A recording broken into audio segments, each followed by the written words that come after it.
Vamos nos referir agora à fala propriamente dita. A fala pode acontecer a partir de várias entonações, de padrões diferenciados que vão produzir impacto, que vão produzir efeitos. Vamos falar inicialmente na questão da modulação. Eu modulo a minha voz, o tom da minha voz, né, para produzir a minha fala, e a cada final de frase eu tenho 3 possibilidades. Eu posso finalizar num padrão que a gente chama de ascendente. Então eu falo, por exemplo, o frio pegou os paulistanos de surpresa. Quando eu faço isso com essa entonação ascendente, eu estou falando de algo alegre, festivo ou surpreendente, como é o caso do exemplo que eu dei. Se eu estou falando, por outro lado, de algo mais sério, de conteúdo mais triste, ou se está envolvendo um lamento ou coisa parecida, é comum que eu faça a finalização descendente. Então eu posso dizer, por exemplo, o acidente matou 3 pessoas. E aí é natural que eu faça esse padrão descendente. E a gente costuma usar um padrão mais linear, sem muita variação, quando nos referimos a coisas mais objetivas, sem muito conteúdo atrelado ao emocional ou sem muita subjetividade. Então, por exemplo, quando falamos o dólar vale hoje R$ 1,62. É um padrão mais objetivo que deve acontecer dessa forma. Então, como essas entonações produzem impactos diferentes, elas devem oscilar de acordo com o conteúdo. Portanto, eu vou ter variações na minha fala, na minha maneira de falar, que vai fazer com que o meu interlocutor se mantenha interessado naquilo que eu estou dizendo. Algumas pessoas tendem a viciar num determinado padrão.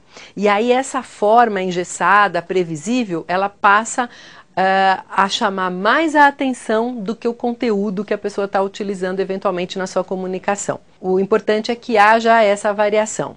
Por exemplo, se eu falar mantendo sempre o mesmo padrão, o frio pegou os paulistanos de surpresa, as pessoas estão pegando os agasalhos nos armários, a previsão indica tempo ruim. Eu vou me tornar muito chatinha de falar dessa forma, porque isso é previsível, e tudo que é previsível deixa de produzir interesse em quem está nos vendo.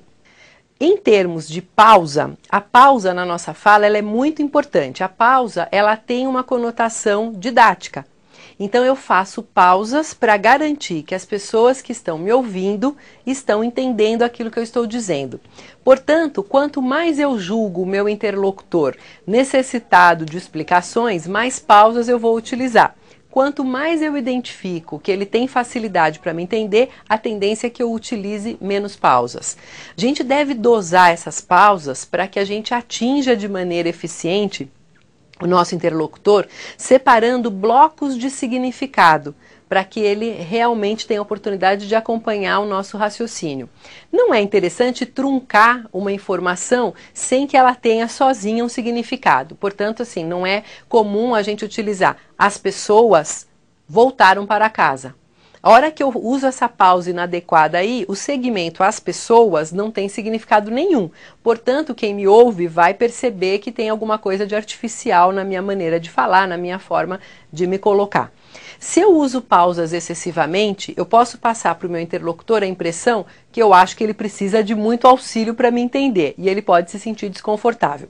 Se eu digo, as pessoas voltaram para casa e perceberam que lá não havia ninguém. É muito chato ouvir uma pessoa falando desse jeito, pausando tanto. Por outro lado, se eu falo sem pausa nenhuma, eu passo a impressão que eu não estou nem aí com a compreensão do outro.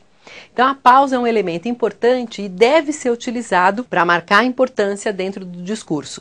Toda vez que eu faço uma pausa, é como se eu colocasse um holofote na informação que vem a seguir. Portanto, é um recurso que deve ser utilizado, mas nos locais corretos.